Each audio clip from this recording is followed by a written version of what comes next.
علي تورکو نو دی ویل ورګه سبب مونږ تعالی جواب درکو ځان لچ شو ته پته ولګ او تی ویل خپل منځ کې چې ګور تاسو ته پته د حق نبی دی او چا چې د نبی سره مباهله کړي هغه الله تبا کړي پیغمبر سره مباهله نکو رال جزیه په ځان باندې قبول کړه نو دې د وجنا اول دعوه التوحید ویلا الله لا اله الا هو الله الله تعالی حقدار د بندګۍ دی الله معبود او الله مستحق للعباده هغه مستحق د عبادت دی لا اله الا هو نشته د حقدار د بندګۍ الا هو مگر دا یو الله دی الحي دلیل لاوړي په دې دعوه یو دلیل لاله الحي الله ژوند دی القيوم او بل تدبیر کون کې دا عالم دی ابه ګورا ترکیب کی الله کو مبتدا ده او لا اله الا هو دام خبر کا او نزل عليك الكتاب لبل خبر کا الله مبتدا شو لا اله الا هو یو خبر او نزل عليك الكتاب لبل خبر شو دویم احتمال لا ده الله مبتدا کا او نزل عليك الكتاب لخبر کا او لا اله الا هو جمله معترضه ده ما بین د مبتدا او خبر کې د پاره ده رد شرک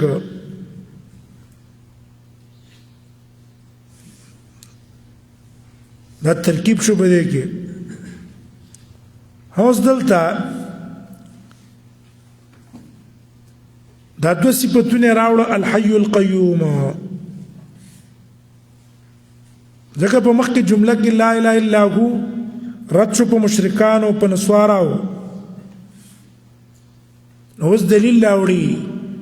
چې حقدار د بندګۍ الله زکه دی بل څوک نه دی الحي الله متصف ته په حیات ابدي نه دا الله ابتدا شته نه فنا شته لا اول له ولا اخر له الحي همیشه ژوند دی او القيوم مخکتر شو القائم بتدبير خلقه د تمام مخلوقات تدبیر هغه چلی حفاظت یې ولکې کوم شي ته چې دی په خپل ژوندۍ کې محتاج دي هغه ټول اسباب الله مهیا کوي دا دوه صفاتونه ولې راوړو دا دلیل دی اصل کې د انفراد بالالوهیه الله اله ذکر دی او بل څوک اهل نه دی د الوهیت کې عیسی دی که مریم دی کر څوک دی هغه د الوهیت مستحق نه دی ځکه چې باغی فنا راځي مرګ پر راغله دی زوال پر راغله هدا عیسی علیہ السلام اے نسوارا استاد عقیده دادا چې دا پنځه شوی دی دا مسلمانانو عقیده خدا را ژوندې دی رستو به مړ کی او د عیسیانو عقیده دا چې دا مړ دی او زموږ په ځای باندې هغه پانسی ورکړی ده بس موږ جنتیانی نو ګوره ستاسو د عقیدې مطابق عیسی علیه السلام خو قیوم نشو که نه ځکه اوس خو مړ دی نو څنګه به نظام تدبیر د عالم اوچلی او کله چې ژوندی مو په هغه وخت کې قیوم نه و ځکه قیوم نه و قسمه قسم تکلیفونه او ضررونه هغه ته ورکړی شوي وو تر دې چې دشمنان نه پټ شو په یو ځای کې ولې تاسو عیسی علیه السلام ته اله ووایئ سره د هغه چې قیوم نه دی قیوم خو اله خو هغه ذات چې القیوم وي او هغه الله دی هبه ګوره دا مې یو ناشنا دلیل شو دې نسواراو ته ځکه باس مباحثه ده اولني صورتونه په څه کې راغلي مناظره ده د نسواراو سره نسواراو ته وایي ګوره ستاسو جګړه په څه کې ده ستاسو نزاع به یا موږ سره د الله په باره کې او یا به هم جګړه رسول الله پر رسالت کی نبوت کی یا به د الله توحید نه منئ یا به د رسول الله رسالت نه منئ د دوانو جګړو کې بس تاسو موږ سره په یو باس کوئ که نه نو راشه که د الله په باره کې موږ سره باس کوئ نو ګوره موږ په حق یې تاسو په باطل یې ځکه تاسو د الله دپاره ولد ویوئ او محمد رسول الله صلی الله علیه وسلم د الله دپاره ولد نه ویئ نو دلایل عقلیه د چا سره شو د محمد رسول الله سره شو چې دا په حق دی ځکه الله حی دی قیوم دی تدبیر کوونکی د عالم دی ټول مخلوقات هغه قیوم ندی او پاغي کې حیات نو پاغي فنا راځي چا باندې راغله ده هغه مستحق د اولوهیت نشو او دارنګي عیسی علیہ السلام هغه ژوندینو پاغه باندې مرګ راغی نو حی نو قیوم نو معلوم شو دا چې رسول الله صلی الله علیه وسلم کم دعوه کوي د اولوهیت د الله او د وحدانیت چې یو ذات دی دا په حق دی تاسو په حق نه او دا دویمه بیا نزل علیک الکتاب کې دی باس په نبوت کې کویم دا پیغمبر په حق دی الحي القيوم بیا د دې دوانو جملو فضیلت کی حدیث راغله ابي امامه واسم الله الاعظم في ثلاث سور اسم اعظم د الله اسم اعظم معنا دا ده چې دا غي په واسطه د الله نه دعا او کې هغه دعا د الله قبلې ودا اسم اعظم په درې سورتونو کې ده سورة بقرة کی سورة آل عمران کی سورة طه کی بے پخپل ابو معمر زران گوائی فالتمستها فوجدت في البقرة وما جي طلب كون سورة بقرة کی دا آیات الله لا اله الا هو الحي القيوم سورة آل عمران کی الله لا اله الا هو الحي القيوم وسورة طه کی وعانت الوجوه للحي القيوم ومعلوم شو الحي القيوم دا څه دي اسماء اعظم کې دي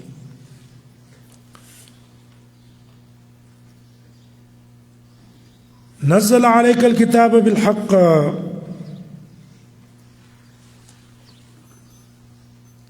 هم كتير شو یو احتمال دا ده چې دا خبر ده د الله د پاره یا دویم خبر ده یا اول خبر ده دویم احتمال دام ده چې دا د جمله مستانه پشي مستقله مخکې جملې سره دې تعلق نه او په دې کې مقصد اثبات د نبوت د نبی صلی الله علیه وسلم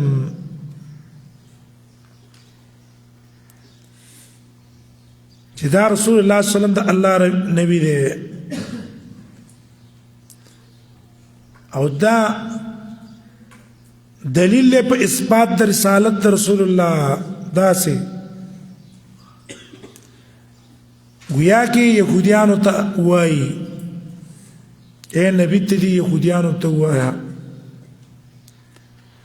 اے يهودو اے نصاراو په دې خو تاسو اقرار کوئ چې الله تورات او انجیل د پیغمبر نه مخکې الله را لېږلی د پاره د هدایت د خلکو. چې کله دا منئ چې تورات او انجیل د الله کتابونه او د هغې سره معجزه پیغمبرانو ته ورکړې وه چې د هغې معجزې په وجه باندې خلکو ته پته لګېدله چې دا نبی دی حق دی ځکه دا ناشنا کارونه د په لاس صادرېږي او دا ناشنا کار په لاس څه ثابتېږي معجزه او سنشته دا په دې دعوه کې باطل دی معجزې مو الله ورکړې وې دا خو منئ نو اوس راشه دا قرآن هم د الله کتاب دی معجز دی څوک یې مقابله نشي کولی نو دام ومنئ چې دا حق کتاب دی په محمد رسول الله نازل دی تورات او انجیل له څه وجې نه منلو د معجزې د وجې نه نو قرآن هم معجزه ده په دې نبي نازل دی او دې نبی سره نور معجزات هم دقه شته لکه نور انبیاء سره معجزاتو څه وجه ده چې څه منئ څه نه منئ یا خو ټول نه انکار وکړه تورات نه انکار وکړه انجیل نه انکار وکړه قرآن نه انکار وکړه او هغه منئ د دې د وجې نه چې د الله کتابونه معجزه وه او قرآن معجزه سره ده خپله معجز دی او دا نه منئ دا خاصه مکابره ده اړه دې څه غواړي هغه کې او چې کوم د مزاج نه خلاف یې هغه نه منئ دام دلیل شو په اثبات د محمد رسول الله نزل عليك الكتاب بالحق نازل کړی دی الله تعالی په تا باندې کتاب بالحق په حق بالحق یو معنا دا ده بالحق د پاره د بیان د حقوقو بالحق معنا په سبب د حق هغه نازل کړی دی هدي نزل عليك الكتاب کتاب نه مراد قرآن دی جامع دی د پاره د اصول او د فروع هم تعبیر تی وکړ په الکتاب سره په دې کې اشاره وکړه د فوقیت ته په باقي کتابونو چې دا قرآن غوړه په ټولو کتابونو باندې اوچت دی ځکه الکتاب ته ویلو او تورات او انجیل نه رسو تصریح د هغې په نوم کړی دی وانزل التورات والانجیل او د قرآن نه تعبیر په الکتاب اسم جنس راوکو فوقیت ته اشاره ده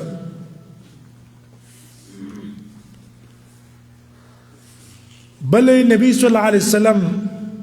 هغه هم ذکر کو چې تورات پچانا د قرآن پچا نازل دی خو تورات او انجیل چې پچا نازل شوی دی چې موسی علیه السلام دی او عیسی علیه السلام دی دا هغې ذکر یې ونه کو په دې کې هم تشریف دی محمد رسول الله شرافت او عظمت شان ته اشاره ده ها بالحق متعلق دی د نزله پورې با سببیه الله نازل کړی دا قرآن په سبب د حق او یا متعلق دی په محذوب پورې حال واخله د فاعلنا نزله محقا او یا د مفعول لا نزله بالحق معنی متلبسا بالحق نازل کړی دی په داسې حال کې چې په دې کې دننه حق پروت دی هیڅ دلیل ته ضرورت شته دی نه په دې کې چې دننه څه پراته دي دا په خپله حق دی او یا دلته بالحق معنا څه ده؟ ټیک ده، دا خو معنی وکړه بالحق، خو د حق یو معنا دا د مخکې تېره شوې، هغه احکام چې مطابق دي د واقع سره او عقاید چې مطابق دي د واقع سره، کم اخبار، کم احکام، کم عقاید، کم حکم چې دنه په دې کې دا د واقع سره بالکل مطابق دي، او یا معنا دا ده بالحق په بیان د حقوقو. په دې قرآن کې الله د الله حکم بیان کړی،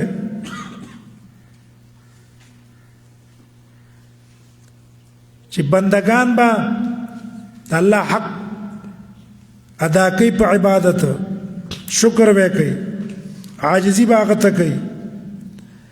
دارنګه د بندگانو حقوق هم بیان کړي، د بندگانو سره به څه کوي. نو قرآن د حق د پاره الله را لېږلی، مصدقا لما بین یدیه، همدا هم حال دی،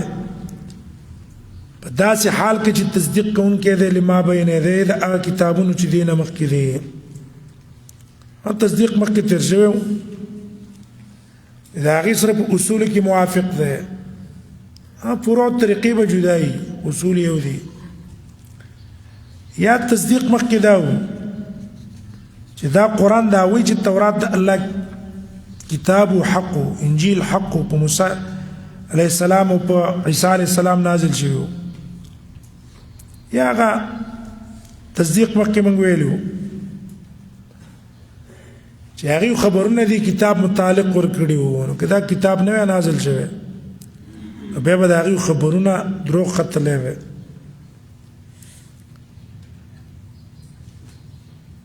وانزل التورات هم مصدقا کې مخکې موږ تاسو ویل چې اکثر د قرآن په صفت کې مصدق راځي، په دې کې ترغیب دی اصل کې یهودو ته، نصاراو ته، چې تاسو که په دې قرآن ایمان راوړو نو په دې ایمان باندې تاسو د خپل مذهب نه اوځئ، دا خو ستاسو د کتاب سره بالکل موافق دی. نو که دې نه انکار هم وکړو ګوره خپل مذهب نه به وځئ، او که تصدیق هم وله وکړو په مذهب کې به پاتې شئ.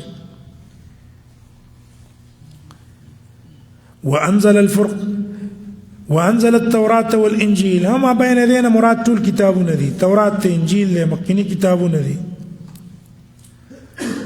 ځکه د تورات او انجیل نه بغیر نور چې کوم کتابونه انبیاء د بنی اسرائیل ته ورکړی شوي وو، نو پای کې د رسول الله صلی الله علیه وسلم متعلق صراحتاً بشارات پکې ذکر دي. وانزل التوراة والانجیل، او نازل کړی دی الله تورات او انجیل. تورات الله موسی علیه السلام ته ورکړی په یو ځل په شپږم د رمضان،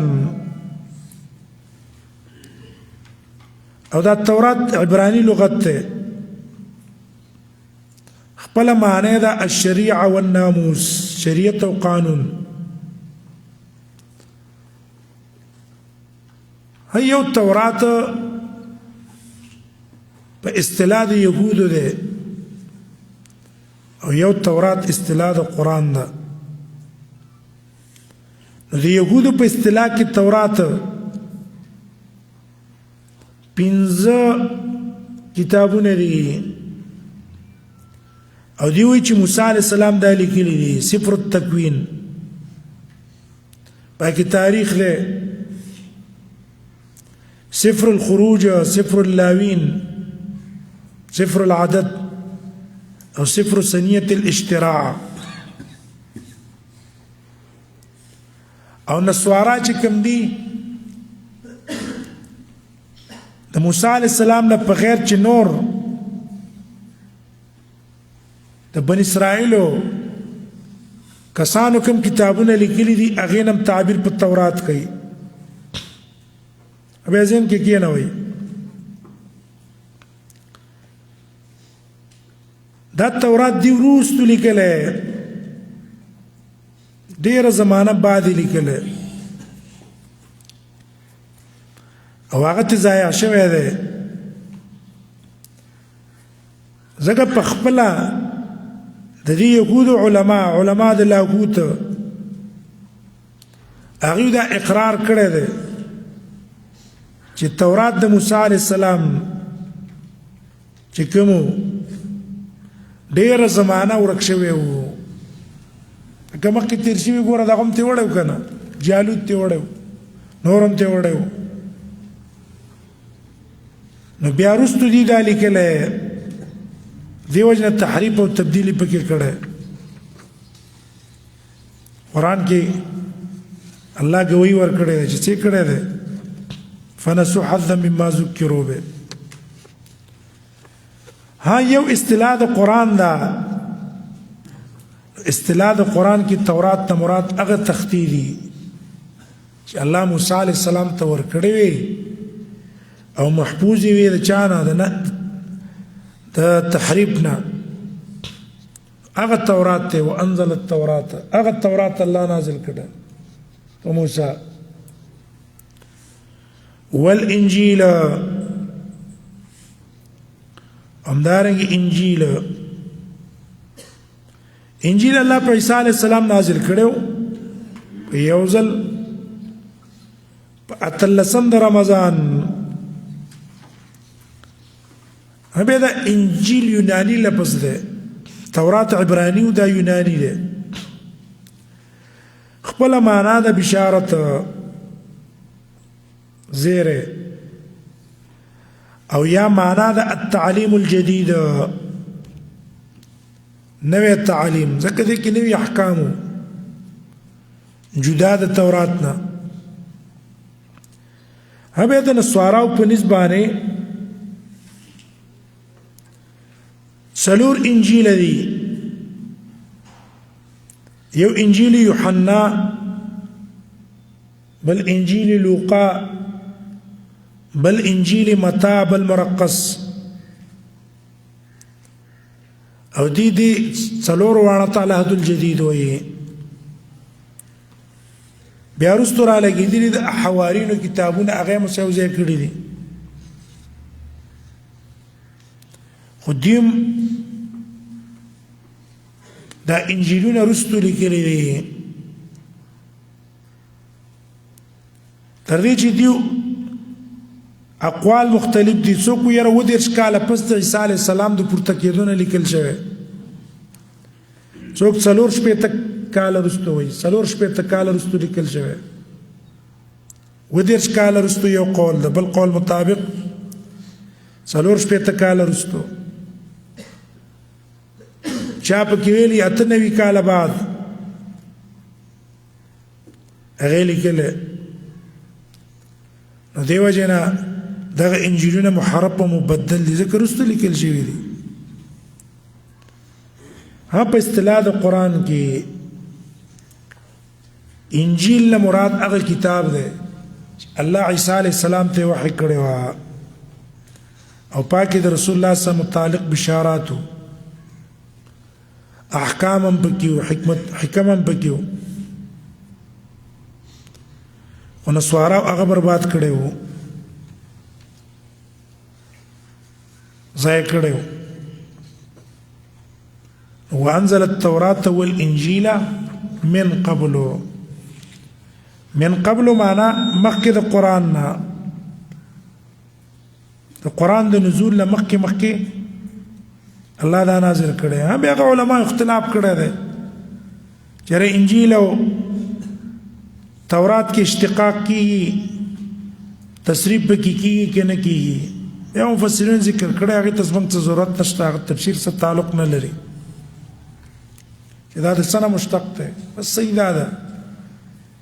تورات هغه کتاب دی انجیل هم کتاب دی چې موسی علیه السلام او عیسی علیه السلام ته الله ورکړی او من قبلو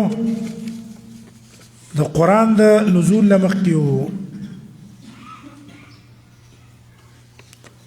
ابه ګوره قرآن سے نزل ویلو تورات او انجیل سے انزل ویلو اگر که عام علماء دا په یو بل معنا باندې راځي لیکن زمخشری وایي چې نه نزل په غزه کې استعمالي کې چې لګ لګ نازل شوی او انزل په غزه کې استعمالي کې چې په یو ځل نازل شوی نو قران چور کې لګ لګ راغلی او ځکه نزل هغه سره ویلو او انجیل او تورات په یو ځل ورکړی شوی نو ځکه الت انزل ویلو انزل عليك الكتاب وانزل التوراة والانجيل من قبل هدى للناس دا فرق شو من قبل مخکې دې زمانه نه چې هغه زمانه د نزول القرآن ده هدى للناس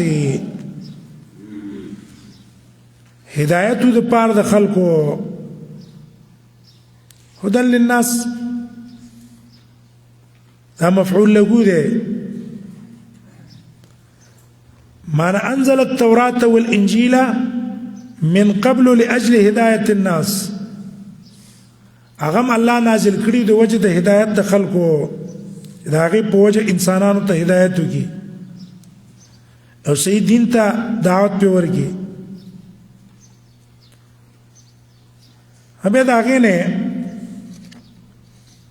هدل للناس ویل نو دا غي هدایت کې یو دام ده چې په دا کتابونو کې د رسول الله متعلق زیری وو او تیزی و داغه په طاعت نو اے یهودو اے نصاراو ستاسو په دې کتاب کې د نبی بشارات دي الله د هدایت لپاره نازل کړو او راشي په دې پیغمبر ایمان راوړی کنه ابه ګورا من قبل هدى للناس کی اشاره وکړه چې دا تورات او انجیل دا په منزله د مقدمي وو او اصل کتاب دا قران دی دا کامل کتاب دی هغه په منزله د مقدمي وو وانزل الفرقان هل الناس کی وګورئ هدى للناس دا تعریف د پاره د عهد دی هدایت د پاره د خلکو معنی د يهودو د پاره تورات د نصاراو د پاره انجیل ایا الناس کې استغراق والا استغراق عرفي مراد ته هغه زمانه هدایت والا خلکو هغه د پاره هدایت اوس قران چراغ اوس هدایت نه ده ځکه دا منسوخ کو دا قران دا غي د پاره ناسخ ده ان الذين كفروا وانزل الفرقان او الله نازل کړی دی فرقان درې کتابونه مخکې ذکر کړه الکتاب قران دا الله تعالی طرف نه نازل دی تورات او انجیل دویغه ذکر کړه هغه الله نازل کړي نو وسلورم ذکر کو انزل الفرقان ها فرقان مصدر ده شکران او کفران غونډه کې فرق راوستون کې په مابین د حق او باطل کې او الله نازل کړی دی هغه کتاب الفرقان چې فرق راوستون کې په مابین د حق او باطل کې اوس دې فرقان نه څه مراد ده نو یو قول خدا دې چې دینه مراد زبور ده دو کتابونه درې کتابونه ذکر شو قران تورات انجیل زبور پاتیو هم به ګوره زبور د انجیل نه مخکې ده خو نزول رستو ذکر کو انزل الفرقان سره دا غینه چې په نزول کې مخکې وو دغه زبور داوود علیه السلام ته ورکړل شو داوود د عیسی علیه السلام نه مخکې تر شوی وی مناسبت اصل کې دا و چې زبور فضایل او هغه د تورات سره ډېر مناسبت نه او انجیل کې احکام دا هغې مناسبت د تورات سو نو ځکه هغې اوس ذکر کړو. بیا په دې قول اعتراض دا دی چې ګوره زبور کې خو فضایل وو، هغه کې احکام خو نه وو، او دلته خو وانزل الفرقان دا داسې کتاب نازل کړی دی چې د حق او د باطل په منځ کې فرق راولي. په فضایلو کې خو فرق نه راځي. د هغې بیا جواب چا دا کړی چې ګوره دې فضایل کې من وجې فرق شته چې یو عمل ته ترغیب ورکو د بل عمل نه ترهیب وکړو، نو دا داسې شو لکه فرق چې دا کوه دا مه کوه، په دې الله خوشحالېږي په دې الله خفه کېږي. دویم قول دا دی چې نه دا درې واړه کتب سماوي تی مراد دي، مراد ته نه کتب سماوي دي، دغه درې تورات، انجیل او قرآن. او دلته دغه ذکر کړه مقصد د نزول چې الله دا تورات، انجیل او قرآن ولې نازل کړي. وانزل الفرقان، الله نازل کړي د دې دپاره چې فرق راولي په مابین د حق او باطل کې.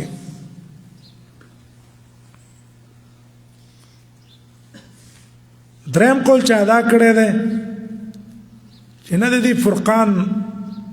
نه مراد مکه کتاب دی قرآن.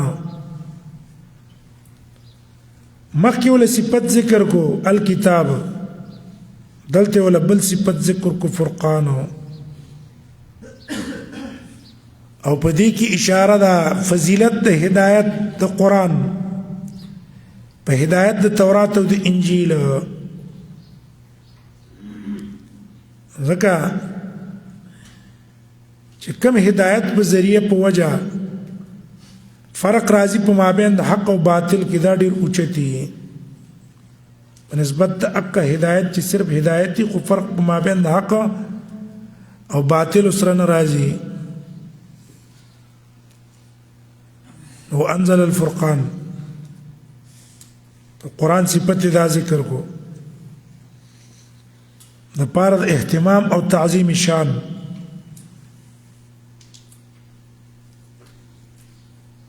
څلورم قول چې ادا کړی که امام رازی وایي زما په نسبت باندې راجح دا ده چې د فرقان نه مراد معجزات دي. دغه قرآن یو ځل ذکر کو، تورات ذکر کو، انجیل ذکر کو، زبور فضائلو هکې احکام نو چې فرقانو ته ووایو وی مراد ته نه معجزات دي. هر کتاب چې الله را لېږلی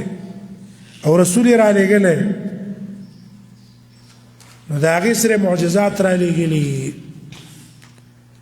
د دې لپاره چې خلقو ته وروښیي چې دا کس دعوه د نبوت کوي، دعوه د کتاب کوي، دا په دې خپله دعوه کې په حق دی، ځکه دا معجزات دي اوس را. او چې څوک دا معجزات نشي پیش کولی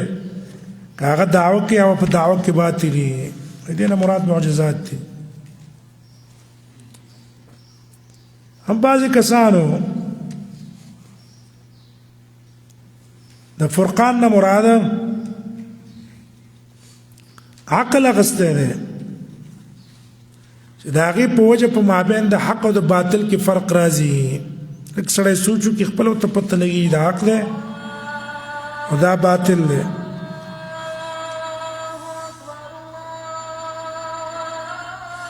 او بعضو د فرقان نه مراد میزان اخیستی توله. سورة حدید کی چوت اشاره ده لقد ارسلنا رسلنا بالبينات وانزلنا معكم الكتاب والميزان ليقوم الناس بالقسط. دلته د فرقان نه مراد میزان ده، هغه الله نازل کړه. ان الذين كفروا بآيات الله سوستخويفا، یقینا کسان کفروا بآیات الله چې کفر کړی د الله په آیاتونو لهم عذاب شدید، د دې لپاره عذاب سخت دی. والله عزیز الله زورور دی ذو انتقام خاوند بدلی اخیستلو دی دلته زجر شو د پاره د معرضینو ها کفرو ظاهر لفظ عام دی هر قسم کافر ته شامل دی یهود دي که نصارا دي که مشرکان دي هم بعضې مفسرینو د نزول ته کتلي دي چې دا خو نجران والا سره مقابله وه نو هغوی تخصیص په نصاراو پورې کړی معنا دا یهود دا نصارا چې کم کفر کوي صحیح دا ده په عمومي والا نصارام پکې داخل شو ځکه العبرة لعموم اللفظ لا لخصوص السبب ټیک دا نجران والا بارک دا نازلی یکفرون بآیات کفروا بآیات الله ها آیات الله کی احتمال لا ده چې دا اضافت عهدی ده دا مخکې چې کوم کتب منزله دي د دې آیاتونو ته مراد دي تورات نه انجیل نه د قرآن نه انکار کوي او یا عام والا جنس والا بآیات الله معجزات هم پکې داخل شو دغه شان کتابونه هم پکې داخل شو معجزات نه مني د الله کتابونه نه مني نو لكم عذاب شدید د دې لپاره سخت عذاب دی عذاب کی تنکیر هم د پاره د تخفیف تبخیم غټوالی دی چې دا دونه غټ دی د هغې اندازه الله ته معلومه ده او شدید د هغې غټوالي سره سره به سخته وي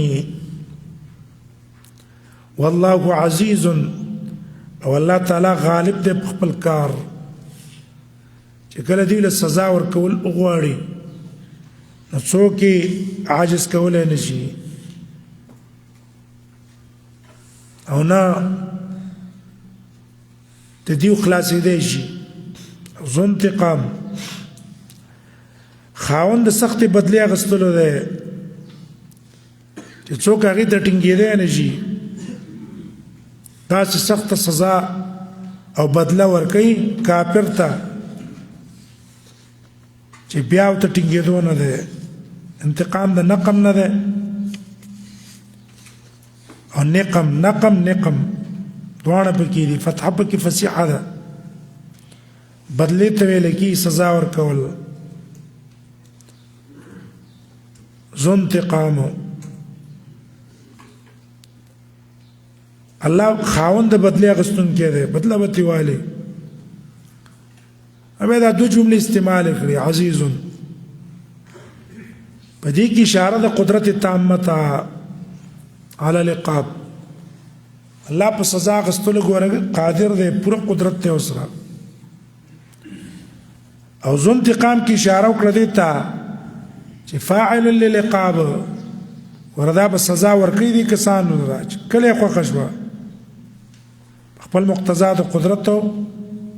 خپل حکمت ها عزیزن کی صفت ذاتی شو د الله او ذو انتقام کی صفت فعلی شو کله چې خوښ شو بس سزا به ولور کوي کنه صفت ذاتی هغه ته ویل کی چې د الله سروي دا هغه نه جدا کیږي نه یا د هغه په ضد الله متصف کیږي نه چې اوس دی الله عزیز شي او د دې په مقابل کمزوري صفت د الله شي نه او ذو انتقام الله کله خوښ شو سزا ورکوي کله خوښ شو نه ورکوي دواړه ان الله لا يخفى عليه شيء في الارض ولا في السماء اوس دې آیات کې مقصد بیان سعت علمه سبحانه الله علم فراخ ده او احاطته بجميع ما في العالم او په دې عالم کې چې څونه مخلوقات دي ټول د الله په علم کې راګیر دي دا غینا پار نه دي هم پاغي کې دماغ کې سو ویا کنه که څوک ایمان راوړي هغه هم د الله نه پټ نه دی او که څوک کفر کوي هغه هم د الله نه پټ نه دی. نو دا تخویف هم شو هغې دپاره. دویمه دی آیات کی دلیل هم دی د الحی القیوم دپاره. الله تعالی حقدار د بندګۍ دی ځکه الحی القیوم دی. ولی الحی القیوم دی؟ نو د هغې دپاره دلیل ذکر کوي. قیوم ځکه دی، قیوم هغه چاته ویلی کېږي چې قائمي په مصالحو د مخلوق خپل او د هغې په ضروریاتو او د خپل رعیت او د خپل مخلوق تدبیر چې کېږي په دوه شینو کېږي چې دا دوه صفات به په الله کېږي نو ځکه به د عالم تدبیر به کوي. یو دی عالما بحاجاتهم، الله به عالمي د هغې په ضروریاتو چېرې د پلانکي کوم شي ته ضرورت دی، څونه مقدار ضرورت دی او په کومه طریقې ضرورت دی. یو دویمه چې کله ته حاجت او ضرورت او مقدار ته معلوم شو نو بیا به قادری په هغه حاجت لري کولو د هغه ضرورت له ختم کی تعاون او مدد سره وکړي. نو الله به بیا دا قیومي. نو په دې اول کې وایي ان الله لا يخفى عليه شيء في الارض ولا في السماء. الله قیوم ځکه دی چې په اسمانونو او په ځمکو کې یو شی د الله نه پټ نه دی، ټول الله ته معلوم دی. ضروریات، حاجات، مقدار د حاجات الله ته معلوم دی. دلته چې علم یې شو په هر شي باندې نو مقدار او مرتبه د ضروریات به متمعلومي کنه، پټ به د الله نه نه. نو بیا په دې دویمه جمله کې هو الذي يصوركم في الارحام كيف يشاء، باقي کې به څه وکړو؟ اشاره ده چې قادر دی علی جميع الممکنات. ستا ضرورت او حاجت چې معلوم کو کنه، ستا د حاجت او ضرورت الله لري کولی شي. نو ځکه الله حی دی، قیوم دی، هغه مستحق د عبادت دی. چې دا دواړه شي نو الله قائم شو، قیوم شو. نو یو احتمال دا شو چې په دې کې د دواړو آیاتونو کې دلایل ذکر کوي د چا دپاره؟ قیومیت دپاره. په اول کې وایي قیوم اله قیومي چې ستا ضرورتو ته معلومین. اول کې ویل هر شی الله ته معلوم دی. بیا هغه ضرورت معلوم شو د لرې کې نو ویل الله هو الذي يصوركم في الارحام كيف يشاء. الله قادر دی ستا حاجات او ضروریات لري کولی شي. دویم احتمال هغه دام دی چې په دې دواړو آیاتونو کې ان الله لا يخفى او هو الذي يصوركم جواب دی دغه شبهاتو د نسواراو. عیسی علیه السلام د الوهیت متعلق اولنۍ شبهه د هغې دا متعلق د علم.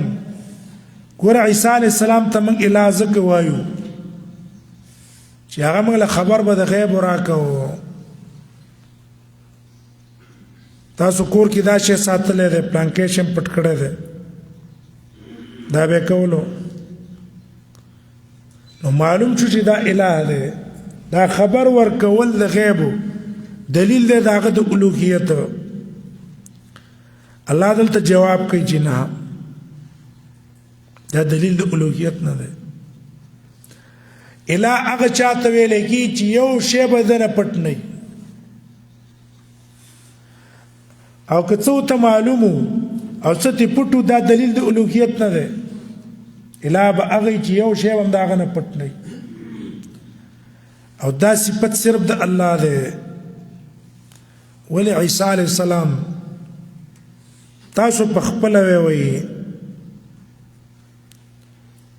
چې عیسی علیه السلام ته پته نه وه او دشمنان پرې راله ترې راتاو شو او بیا ستاسو د قول مطابق هغې مړ کو نو دا عدم علم دلیل دی چې اله نه دی او خبر په بعضې مغیباتو دلیل د الوهیت نه وي ولې کېدای شي الله به ورته وحي کړي الهام به ورته کړی نو د دې د وجه لا يخفى علیه ټول معلومات صرف الله ته دي عیسی علیه السلام ته لږ معلومات و هغه لږ معلومات دلیل د الوهیت کېدلی نه شي دا حاصل شو او هغه بله شبهه لاندې آیات کې د به ویو نو ان الله لا يخفى یقینا الله تعالی لا يخفى علیه شیء پټ نه پاتې کي په دې باندې څه شی فی الارض پس مکه کی ولا فی السمان اسمان کی اور سمان مراد بر ټول اسمانونه دي ذکر د جز د مراد ته نه کول زمون کوم دقه سواله ان تخصیص د سما او د زمکه کو وجه دا ده چې منګه تاسو دا اولنې اسمان په نظر راځي او د ازمکم په نظر راځي نو دی وجه د دوانو تخصیص وکړو او مراد ته ټول اسمانونه او ټول طبقې د ازمکې دي ابه دلته لفظ د سما او ازمکه چې ذکر کړ په دې کې اشاره وکړه چې د الله تعالی علم ارشي ته پراخ ده او دا انسان په دې ځمکه کې د سیدې لکه د یو ماشي غونته کې ورکوټه د ماشي غونته کې نو د هغه ټول معلومات الله ته په طریقې اولا معلوم دي الله نه پټ نه دي يعلم ما في السماوات لا يخفى عليه شيء في الأرض ولا في السماء هو الذي يصوركم في الأرحام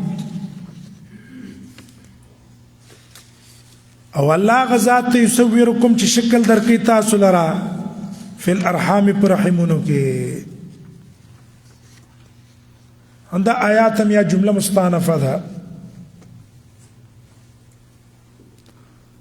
او دلیل د پاره د قیومیت د الله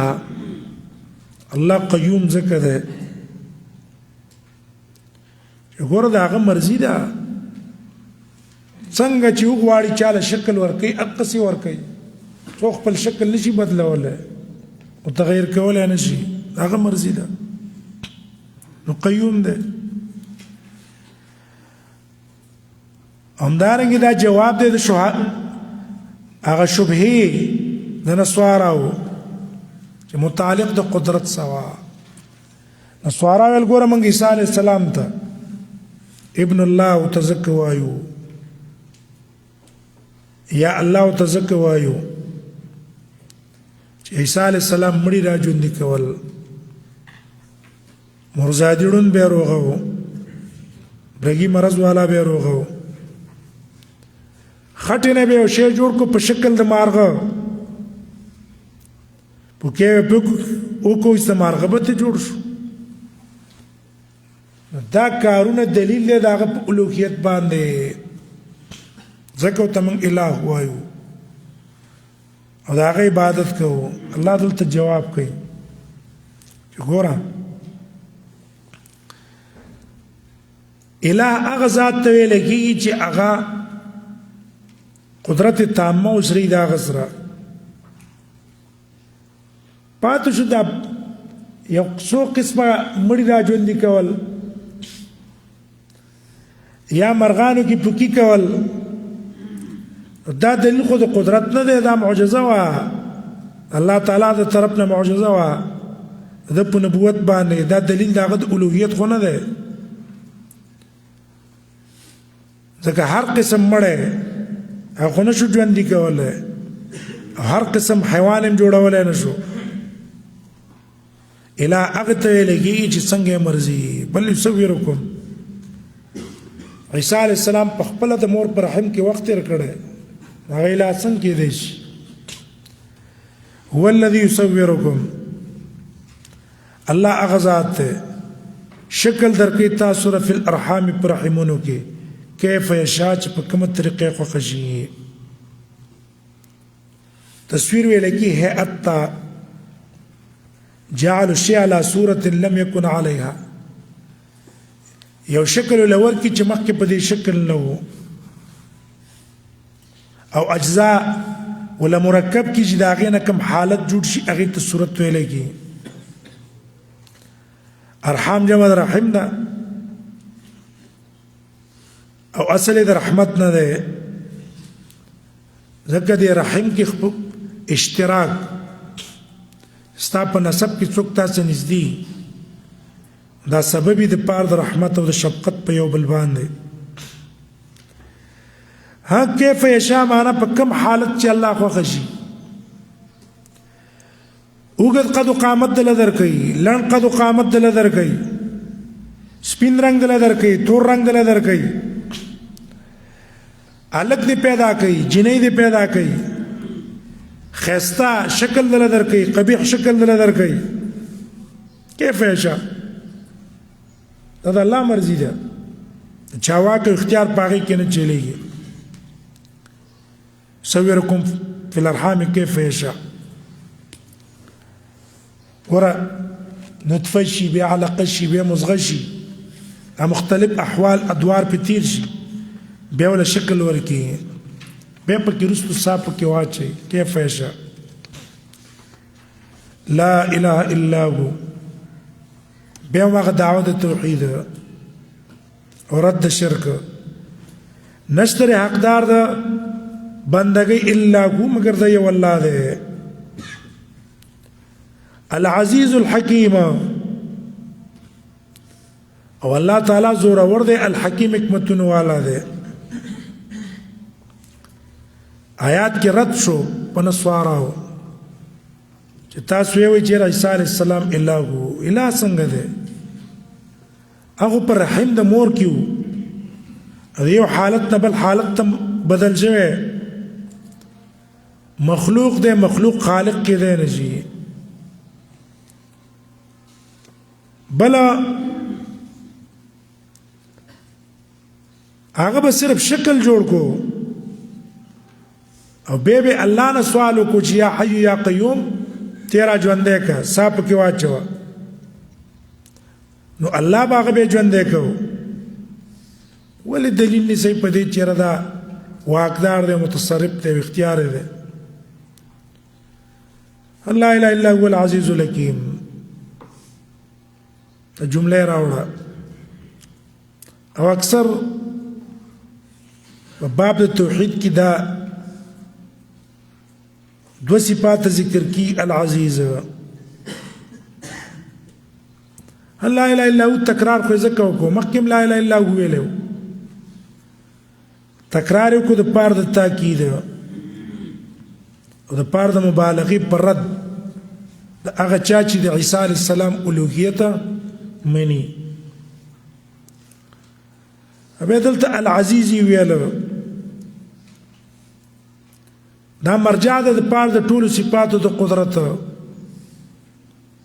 او حکیم مرجع ده د پاره د صفاتو د علم. نو دا لنډه خلاصه ده. ګوره حقدار د بندګۍ الله ځکه دی چې څونه صفات دي د قدرت د هغې رجع الله ته ده، څونه صفات د علم چې دي د هغې هم رجع الله ته ده. بیا د عزیز صفت کې راوړو کې دلالت کوي په عدم نظیر. الله عزیز دی دې قدرت کې اوس څوک مساوي نه دی همدارنګه الله په قدرت انتها نشته او حکیم یو کار د حکمت ته خالی نه دی څونه کارونه چې الله کوي دې مبنا په حکمت باندې ده دا دلیل شو د مخکې اثبات د دعوې د پاره لا اله الا هو العزیز الحکیم والذي انزل عليك الكتاب مونږ به کوم انزل رسول درس وکړو ان شاء الله رمضان میاشت قرباني د قرباني به ورکو